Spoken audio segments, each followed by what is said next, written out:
ونستعينه ونستغفره ونؤمن به ونتوكل عليه ونعوذ بالله من شرور أنفسنا ومن سيئات أعمالنا من يهده الله فلا مضل له ومن يضلله فلا هادي له ونشهد أن لا إله إلا الله وحده لا شريك له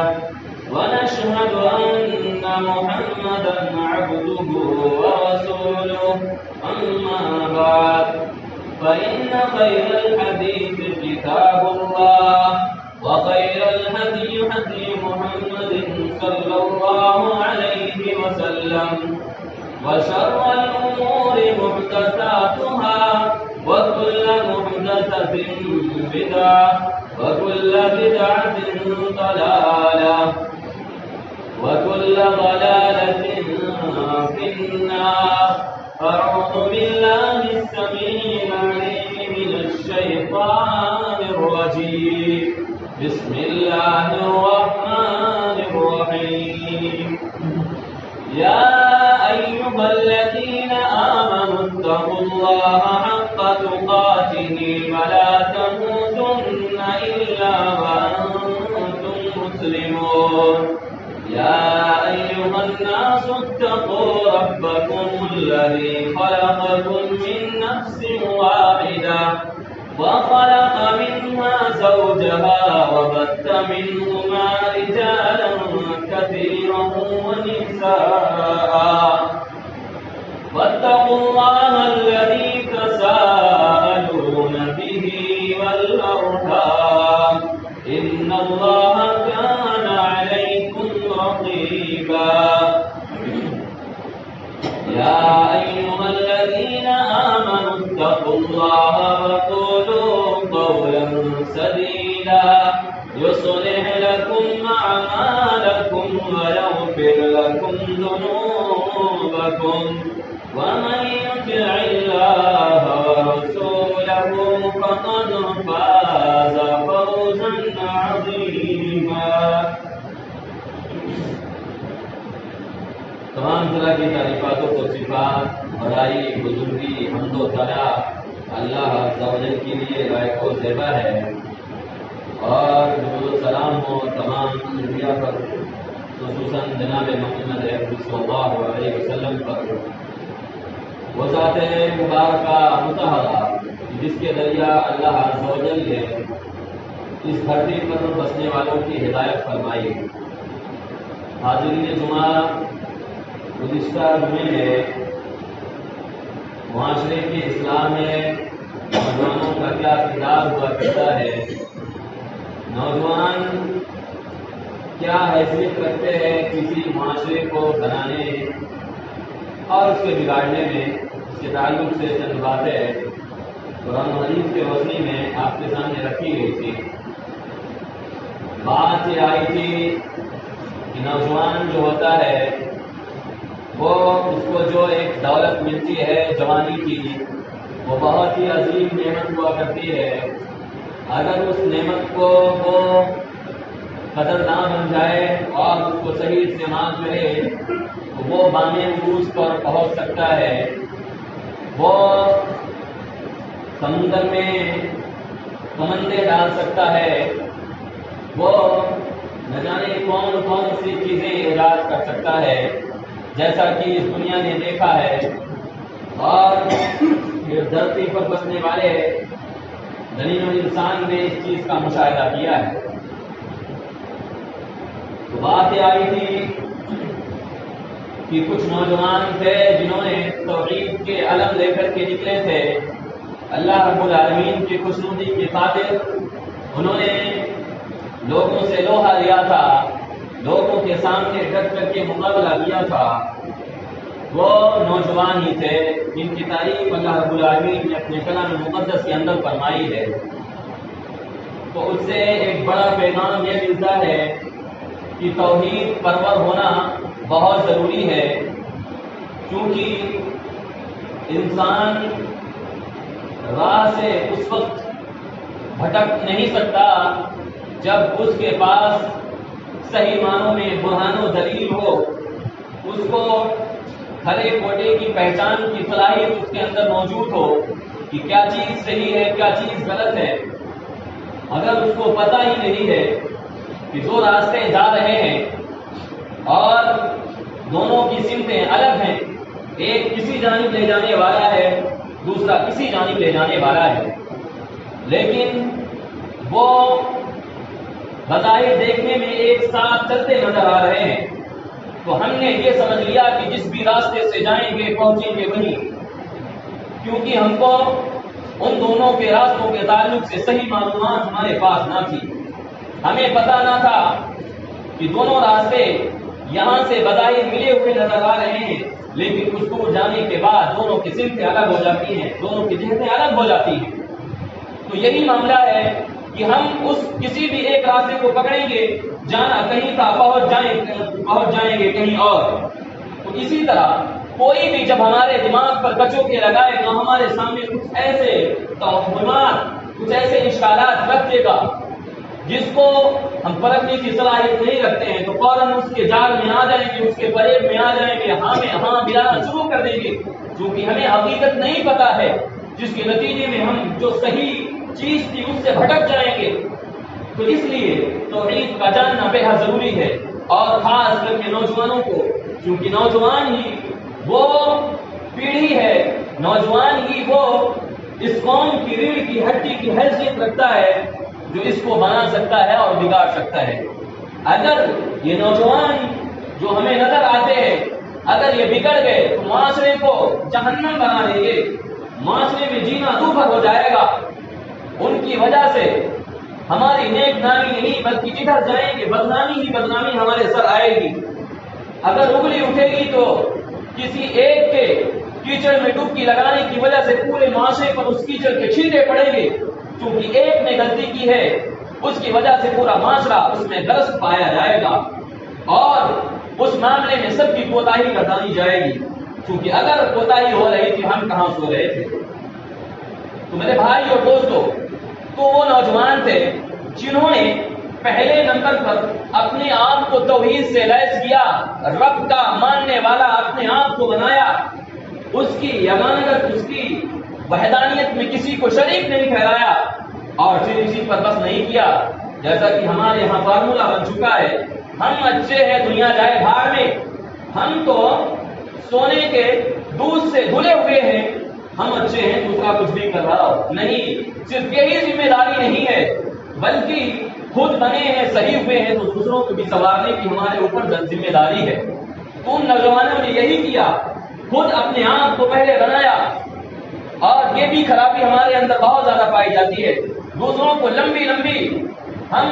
پروچن دے ڈالیں گے، ان کو لمبی لمبی ہم پلاننگ بتائیں گے، لیکن اس پہ عمل کرنے کے لیے تیار نہیں ہوتے ہیں، خود کو اس پر عملی جامہ پہنانے کے لیے تیار نہیں کرتے ہیں، اپنے آپ کو بہکائے رہتے ہیں اور لمبی لمبی ہانپنے لگیں گے تو ایسا لگے گا کہ یہ صاحب ہی سارا گیان انہی کے پاس ہے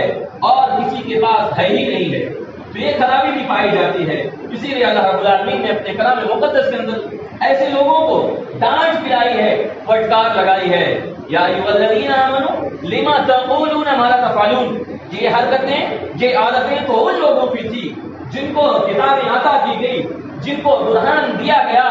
لیکن انہوں نے اس چیز کو تھوپنا دوسروں پر چالو کیا، اس پر عمل کرانے کے لیے دوسروں کو سمجھا، اپنے آپ کو اس سے کنارے کر دیا، اپنے آپ کو آزاد کر دیا، ہم جو چاہیں سو کریں، یہ تو دوسروں کے لیے آئی ہے، یہ شریعت دوسروں کے لیے ہے، ہمارے لیے نہیں آئی ہے۔ اللہ تعالیٰ نے فرمایا کہ وہ باتیں کیوں کر جو ہے بکتے ہو جن پر خود عمل نہیں کرتے ہو، جن پر خود عمل نہیں کرتے ہو، ان کے تم پر وچن دیتے جو پھرتے رہتے ہو، ان کی تبلیغ کرتے پھرتے رہتے ہو، تو پہلے اس سے پیغام ملتا ہے کہ پہلے اپنے آپ کو سدھارنا چاہیے، اپنے آپ کو صحیح ڈگر پر لانا چاہیے، اور جب اپنے آپ کو سدھار لیں گے، اپنے آپ میں جھانک کر کے اپنی خامیوں کو درست کر لیں گے، اپنی خرابیوں کی اصلاح کر لیں گے، تو یاد رکھو آپ کی زبان سے جو بات نکلے گی وہ اثر رکھے گی، وہ دل کو چھوئے گی، اور اس سے لوگ سبق حاصل کریں گے، اس سے ایک چھاپ پڑے گی، اس سے لوگوں پر ایک اثر جو ظاہر ہوگا، اور لگے گا کی جو باتیں کی جا رہی ہیں اس کے کچھ اثرات مرتب ہو رہے ہیں، اس سے کچھ فائدہ نمایاں ہو رہا ہے، لیکن صرف جو ہے زبانی جواب خرچ ہوگا کہ زبان سے بکتے تو ہیں لیکن خود عمل نہیں کرتے ہیں، تو یاد رکھو دوسروں سے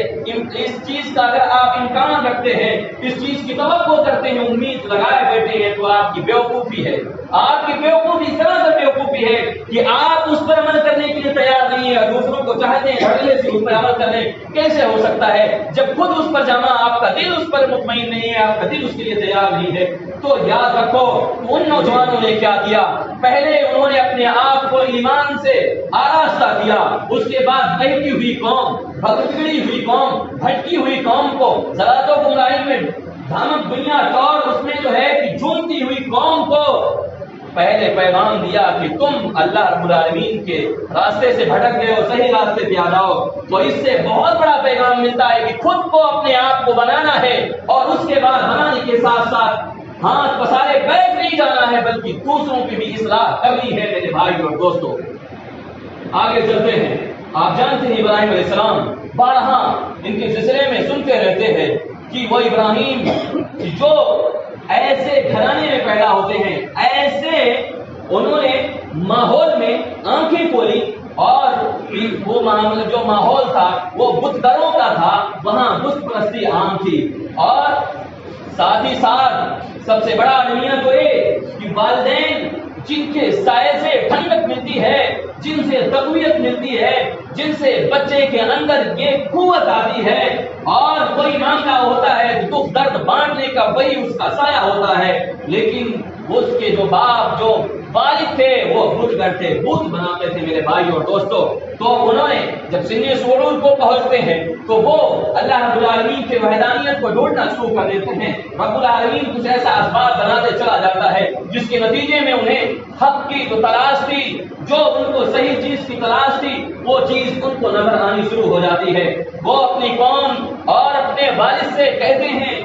کہ انہوں نے دیکھا کہ معاشرہ جیسا ہے، بس چلنے ہو جیسی گاڑی چل رہی ہے اسی پہ ہم بھی لوٹ جائیں، نہیں، انہوں نے دیکھا کہ کچھ غلط ہوتا نظر آ رہا ہے، اس میں ہمیں کچھ کرنا ہے، ان کی سدھار کرنی ہے، ان کی اصلاح کرنی ہے، ہمیں صحیح چیز کو ان کو بتلانا ہے۔ وہ کہتے ہیں کہ اذ قال لأبيه وقومه ما هذه التماثيل التي انتم لها عابدون، اے لوگوں، اے میری قوم کے لوگوں، اے میرے والد گرامی، اے میرے والد محترم، سنو، میرا ایک پیغام ہے، میری ایک پکار ہے، میری ایک ندا ہے، میری ایک آپ لوگوں سے التماس ہے، ریکویسٹ ہے، سنیے ذرا کہ ان جن معبودوں کے سامنے تم پیشانی ٹیکتے ہو، جن کے سامنے اپنی مرادیں لے کر کے حاضر ہوتے ہو، جن کے سامنے دستے دراز سوال کرتے ہو، جن کے سامنے تم پس جاتے ہو، جن پر تم نظر و نیاز لٹاتے ہو، جن کے لیے تم قربانیاں پیش کرتے ہو، اپنے مالوں کا حصہ لگاتے ہو، اور ان کے نام پر تمام چیزیں فدا کرتے ہو، بے بتلاؤ ما هذه التماثيل التي انتم لها عابدون، کہ جن کی تم عبادت کر رہے ہو، جن کی تم عبادت کر رہے ہو، یہ تمہیں کیا نفع دیتے ہیں، کیا تمہیں فائدہ پہنچاتے ہیں؟ بولو، آج بھی یہی حال ہے جو وہ جواب دیتے ہیں، آج بھی بہکے ہوئے بگڑے ہوئے لوگوں کو جن کے یہاں غلطیاں ہوتی ہیں وہ اسی طرح کی باتیں کرتے ہیں۔ وہ کہتے ہیں قالوا وجدنا آباءنا، اے فلاں، آج آیا ہے ہمیں پیغام دینے، آج آیا ہے ہمیں صحیح راستے کی رہنمائی کرنے کے لیے، تو آیا ہے ہمیں سچا مارگ دکھانے کے لیے، سن میری بات، یہ ہمارے آباء و اجداد ایسا ہی کرتے تھے، ہمارے آباء و اجداد ایسا ہی کرتے تھے، کیا وہ غلط تھے؟ کیا ان کے اندر عقل نہیں تھی؟ انہوں نے ایسا کیا تو غلط کرتے آ رہے ہیں؟ ہمارے آباء و اجداد سب جو ہے بھٹکے ہوئے تھے، تو یہ پیغام دینا چاہتا ہے، تو یہ ثابت کرنا چاہتا ہے کہ ہمارے آباء و اجداد غلط تھے۔ اور آج بھی یہی چیز ہوتی ہے، جب سچی بات، صحیح بات حق اور دلیل کی روشنی میں، برہان کی روشنی میں ان کے کانوں کے پردوں تک پہنچا دی جائے، ان کو بتلا دیا جائے، کھری کھوٹی واضح کر دی جائے، لیکن وہ ٹکرنے کے لیے تیار نہیں ہوتے ہیں، ان کے اندر یہ چیز اندر جاتی ہی نہیں ہے کہ وہ سچ کو قبول کر لیں، وہ فوراً جو ہے اپنے نگاہ کو پیچھے کی طرف پھیلائیں گے اور کہیں گے جواب کیا دیں گے، وہی جو ابراہیم کی قوم نے جواب دیا تھا کہ ہمارے آباء و اجداد سے بھی کرتے چلے آ رہے ہیں، ہمارے آباء نے ایسا کیا، ہمارے اجداد نے ایسا کیا، ہمارے فلاں نے ایسا کیا، فلاں نے ایسا کیا۔ یاد رکھو، اگر غلط کیے ہیں تو کوئی بھی ہو، وہ کوئی بھی ہو، بڑے خاندان کے لاڈلے ہوں، وہ بہت زیادہ آپ کی نگاہوں میں عزیز تر ہوں، بڑے بزرگ ہوں، اولیاء ہوں، کچھ بھی ہوں، لیکن اگر وہ صحیح راستے سے بھٹکے ہوئے تھے تو وہ غلط ہی مانے جائیں گے، وہ صحیح نہیں ہو سکتے ہیں۔ کہ کوئی اگر بڑے خاندان کا سپوت ہے وہ غلطی کرتا ہے تو اس کی غلطی کو غلطی شمار نہیں کیا جائے گا، بلکہ اس کو سراہوں میں بٹھایا جائے گا۔ نہیں، یہ اسلام کا پیمانہ نہیں ہے، یہ شریعت کا پیمانہ نہیں ہے۔ اگر غلطی ہے تو غلطی شمار کی جائے گی۔ اسی طرح کے حادثات آج جس طرح سے لوگ جو طاقتور ہوتے ہیں، جو مضبوط ہوتے ہیں مال میں، دولت میں، یا اسی طریقے سے وہ کی تعداد میں اگر مضبوط ہیں تو ان کی طرفداری کی جاتی ہے، ان کی غلطیوں کو چھپانے کی کوشش کی جاتی ہے۔ ایسے لوگوں کے لیے نبی محترم نے اس سے پہلے پیغام دے دیا کہ لوگوں سنو، اللہ کے نبی کریم صلی اللہ علیہ وسلم کے پاس کچھ ایسے لوگوں کو لایا جاتا ہے، یعنی کہ ایک شخص، ایک عورت تھی، اس نے جو ہے چوری کر لی، بڑی خاندان کی سر و چشم و چراغ تھی، اور چنانچہ پیشگی کے لیے کسی کی ہمت نہیں تھی کہ اللہ کے نبی کے سامنے آ کر کے وہ آپ سے ریکویسٹ کریں، آپ سے درخواست کریں، کسی کے اندر جرأت نہیں ہو رہی تھی۔ آپ کے جو چہتے تھے، آپ کے چہتے اسامہ، ان کو جو ہے بیچ میں لایا جاتا ہے، ان سے درخواست کی جاتی ہے کہ میرے بھائی یہ فلاں گھرانے کی ہے، بڑے اونچے گھرانے کی، بڑی بدنامی ہوگی، اس نے غلطی کی ہے، اس کو چھپا دیا جائے، اس کو چھپا دیا جائے۔ اب سنو، اپنے آپ کو تولو، اپنے آپ کو پرکھو کہ نبی محترم صلی اللہ علیہ وسلم نے جس نے شریعت کو نافذ کیا، جس نے عدل و انصاف کا پیغام دیا اور اس پر عمل کرا کے دکھلا دیا، وہ فوراً برہم ہو جاتے ہیں۔ آپ کے بڑے چہتے تھے اسامہ، آپ اپنے بیٹی کی طرح ان کو مانتے تھے، بہت زیادہ پیار کرتے تھے، اسی لیے ان کو جو ہے بیچ میں لایا گیا، ان کے ذریعے سے درخواست لائی گئی۔ اللہ کے نبی نے فرمایا کہ اگر میری بیٹی فاطمہ بھی اگر جو ہے چوری کرے، میں اس کے ہاتھ کو قلم کر دوں گا، اس کو کاٹ ڈالوں گا، میں نہیں دیکھوں گا میری بیٹی ہے۔ اگر چوری کی ہے تو اس کا ہاتھ کٹے گا۔ کس سے پیغام ملا؟ اونچے کی گھرانے کی ہو، نیچے گھرانے کی ہو، کوئی فرق نہیں پڑتا ہے۔ شریعت کا جو پیمانہ ہے تمام لوگوں کے لیے ہے، اگر غلطی کی ہے تو تمام لوگوں کے لیے غلطی شمار کی جائے گی، کسی کے لیے الگ پیمانہ نہیں ہوگا کہ بڑے گھرانے کی اس کی زیادہ بدنامی ہو جائے گی۔ نہیں، یاد رکھو، بدنامی ہوگی، سب کی بدنامی ہو سکتی ہے۔ شریعت کا پیغام ہے کہ تمام لوگوں کے ساتھ ایک سا برتاؤ کیا جائے۔ تو بات یہ کر رہا تھا کہ ان لوگوں نے پیغام دیا، ان لوگوں نے یہ جواب دیا کہ ہمارے آباء و اجداد اس طرح سے کرتے چلے آئے ہیں، اس وجہ سے ہم بھی ایسا کر رہے ہیں۔ تو ابراہیم علیہ السلام ان سے کہتے ہیں کہ تم لوگوں کو عقل نہیں آتی ہے، تمہارے اندر اتنی بھی بدھی نہیں ہے کہ تم ان کے سامنے جھکتے ہو، تو پتھر ہیں، تاللہ لاکیدن اصنامکم۔ یاد رکھو، پہلے انہوں نے تھیوری کے طور پہ یعنی ویسا ہی پیغام دیا کہ لوگوں یہ چیز غلط ہے، ان چیزوں کو جو کر رہے ہو غلط ہے۔ اس کے بعد پریکٹیکلی طور پہ، عملی طور پہ انہوں نے ایک معاملہ کیا، کہا تاللہ لاکیدن اصنامکم، یاد رکھو اللہ کی قسم، میں ان بتوں کی ایسی غربت بناؤں گا کہ ان لوگ یاد رکھو گے۔ چنانچہ وہ لوگ میرے ڈیرے کے لیے نکل جاتے ہیں، اور جب ابراہیم علیہ السلام رہتے ہیں نہیں جاتے ہیں، جب لوگ میلے میں چلے جاتے ہیں تو وہ اٹھتے ہیں اور ایک ہتھوڑا لینے کے بعد تمام بتوں کو جو پھیلے ہوئے تھے ان کو چکنا چور کر دیتے ہیں، فجعلہم جذاذا، کہ ان کو ٹکڑے پاس کر ڈالتے ہیں، اور اس کے بعد ایک بت جو بڑا بت تھا اس کو چھوڑ دیتے ہیں، اس کے کاندھے پر کہ اس جو ہے کلال کو لٹکا دیتے ہیں، اور اس کے بعد جب وہ لوگ لوٹتے ہیں، لوٹ کے آتے ہیں تو فوراً بہم ہو جاتے ہیں، چلا اٹھتے ہیں کہ تمہارے بتوں کے ساتھ ایسا برتاؤ، ایسا گھناؤنا عمل کیا کس نے، کس کے اندر یہ جرأت ہوئی؟ سارا معاشرہ تو ہمارا ہمراہ ہے، سارا معاشرہ ہماری پیروی کرنے والا ہے، ہمارے جیسا ہے، آخرکار آیا کہاں سے، کون ہے جو ایسا کیا ہے؟ اور فوراً تاڑ جاتے ہیں کہ ایک ابراہیم ہی ہے جو برا بھلا کرتا رہتا ہے اور ہمارے بتوں کے ساتھ ایسا کرتا رہتا ہے۔ وہ کہتے ہیں انت فعلت ھذا بآلہتنا، یا ابراہیم کیا تو نے یہ جو ہے حرکتیں، یہ حرکت، یہ جو سلوک، یہ بتاؤ میرے بتوں کے ساتھ تم نے کیا ہے؟ وہ کہتے ہیں، جھوٹ نہیں بولتے ہیں کہ میں نے نہیں کیا، وہ اشارہ کر دیتے ہیں کہ وہ دیکھو اعلیٰ حضرت جو بیٹھے ہوئے ہیں، بڑا تمغہ لگائے بیٹھے ہوئے ہیں، ان کے جو ہے کاندھے پر وہ کلال پڑی ہوئی ہے، انہیں سے پوچھ لو، یہی بچے ہوئے، لگتا ہے کہ انہوں نے سارا کھانا خراب کیا ہے، انہوں نے تمام لوگوں کو زمین بوجھ کیا، انہوں نے توڑا ہے۔ اور ان لوگوں کو اس وقت عقل آ جاتی ہے، یہ بڑا بتلاؤ، ایک پتھر ہے، اسے میں کیا پوچھوں، یہ کیسے بول سکتا ہے؟ یہ تصور آیا تھا، دماغ میں آیا، یہ چیز آئی کہ یہ کیسے بول سکتے ہیں، کیسے ان سے پوچھیں، لیکن فوراً شیطان کچوں کی لگا کر کہتا ہے نہیں، یہ تو بول سکتے نہیں ہیں، یہ ابراہیم ہی کا کرتوت ہے، نہیں بول سکتے۔ یعنی ان کو احساس ہو گیا یہ مجبور ہے، کچھ بھی نہیں دے سکتا ہے، اس کے اندر کوئی قدرت نہیں ہے، یہ نہ چل سکتا ہے، نہ بول سکتا ہے، نہ کچھ فریادیں ہم کریں تو دے سکتا ہے۔ اس کے باوجود بھی وہ اٹل رہے اور ابراہیم علیہ السلام کو ہر اس کو آگ کے حوالے کر دو، آگ کا جو جلا کر کے اس میں ڈال دو۔ میرے بھائی اور دوستو، یہ واقعہ آپ کے سامنے بارہا بیان کیا گیا ہے۔ ابراہیم کے لیے الاؤ جلایا گیا اور ابراہیم علیہ السلام کا ایمان کتنا مضبوط رہا ہوگا کہ وہ تپتی ہوئی ریت، وہ تپتا ہوا اور الاؤ وہ آسمان سے باتیں کرتا ہوا، وہ تپش اور اس کے شعلے دیکھ کر کے ان کی ایمان میں ذرا بھی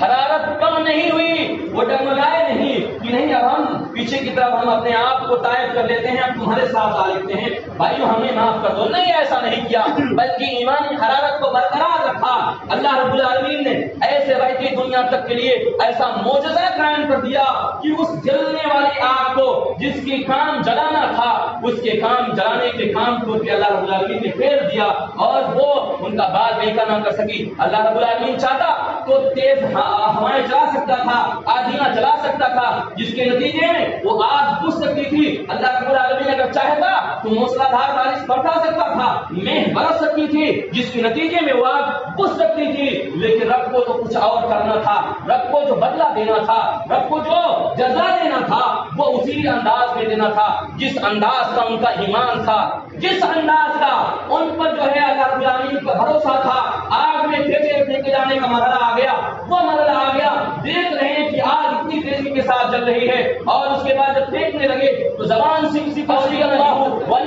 وکیل کہ میرا رب ہمارے لیے کافی ہے، ہمیں کسی کی ضرورت نہیں ہے۔ یہ جو لاؤ لشکر دکھ رہا ہے تمہارے ہمنوا ہے، تمہارے ساتھ کھڑے ہیں، جانتے ہمیں بھولنے کے لیے تیار ہیں، کوئی بات نہیں ہے، ہمارا رب ہمارے ساتھ ہے، ہمیں وہی کافی ہے۔ یاد رکھو، رب نے کوئی اور ترکیب نہیں اپنائی، سب کچھ کر سکتا تھا رب العالمین اس آگ کو، لیکن حکم دیا کہ تم آگ میں پھینکو، میں ایسا کرشمہ دکھاؤں گا، ایسا معجزہ دکھاؤں گا کہ تمہاری آنکھیں دیکھ کر کے حیرت میں پڑ جائیں گی۔ رب العالمین نے اس آگ کو کہہ دیا یا نار کونی بردم و سلاما، اے آگ تو بڑے گلزار بن جا، ٹھنڈک والی بن جا۔ ابراہیم کو نہ جلا، تو میں نے یہ کہا کہ وہ نوجوان تھے، انہوں نے نوجوانی کے ان کے اندر خون تھا، انہوں نے اپنے آپ کو صرف نہیں بنایا اس بتگروں کے بیچ میں، پتھر پوجنے والوں کے بیچ میں، صرف یہی نہیں کیا کہ اپنے آپ کو بنا لے، اپنے آپ کو تیار کر لے اور دوسروں کو چھوڑ دے، بھٹکتا ہوا چھوڑ دے، نہیں ایسا نہیں کیا، بلکہ ان کو پیغام دیا کہ تم لوگ سدھر جاؤ، صحیح راستے پہ آ جاؤ۔ اس سے یہ بھی پیغام ملتا ہے کہ میرے بھائی اور دوستوں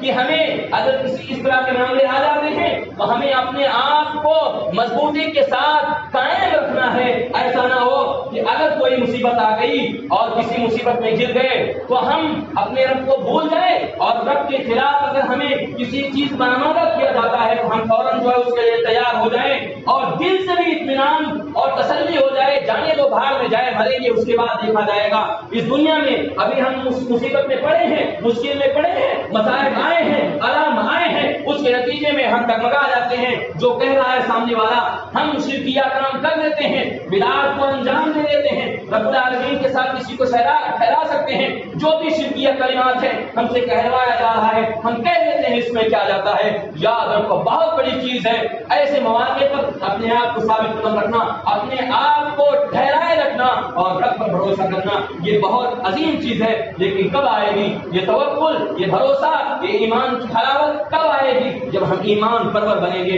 ایمان کی چیزوں کو سیکھیں گے اور ایمان سے لیس ہونے والی جو چیزیں ہیں اس سے اپنے آپ کو استوار کریں گے، اس سے اپنے آپ کو بنائیں گے اور سنواریں گے۔ میرے بھائی اور دوستو،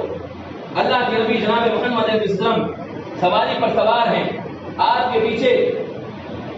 عبداللہ ابن عباس سوار ہیں، اور اس کے بعد اللہ کے نبی نے فرمایا وَعَلِّمُكَ كَلِمَةً، میں تمہیں کچھ پیغام دینا چاہتا ہوں، میں تمہیں کچھ کلمات سکھانا چاہتا ہوں۔ اے فلاں ابن فلاں، یا غلام، اچھے سے کان کھول کر کے سننا، احفظ اللہ یحفظک وَإِذَا سَأَلْتَ فَاسْأَلِ اللَّهَ وَإِذَا اسْتَعَنْتَ فَاسْتَعِنْ بِاللَّهِ، کہ اے فلاں، اے غلام، اے بچے،